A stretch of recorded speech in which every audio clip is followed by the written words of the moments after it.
Hello everyone, my name is Sarah Bandif. I am 26 years old, living with Myasthenia Gravis from Algeria.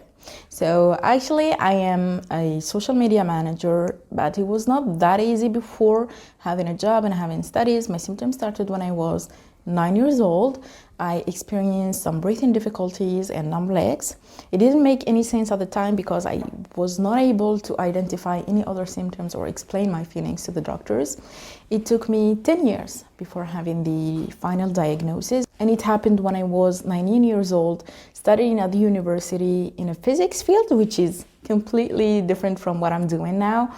I started having numb legs again and breathing difficulties, but also difficulty to write because we do write a lot of equations in physics. So that was the signs that got to my diagnosis, and I'm happy with that. Sadly, I had to leave this major because it was simply too difficult for me to follow physically. From there, I started an online career. I started being a freelancer as a designer, and then it developed into a social media manager, and I'm very happy with it. I'm very proud. That's why I chose to write about in my column. So my column is named My Bitter and Best Friend.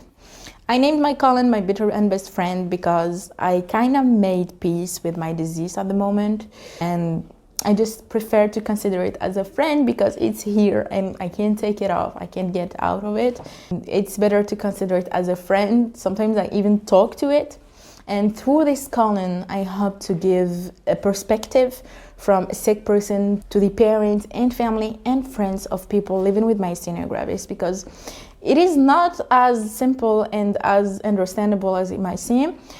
And I want to give professional advices on how this digital world and online presence can help us, people with chronic disease and disabilities, to get jobs and to basically have a normal life online. There are many opportunities that we can use to work, study, have hobbies, have friends, and honestly, I can't wait to tell you more about that. And the most important thing for me through this column is to help people make peace with their disease and maybe considering it as a friend or as unbothering presence, even if it can't stop me bothering, I know, but let's say emotionally peaceful with this disease. So I hope that you will like it, and I can't wait to tell you more about my columns.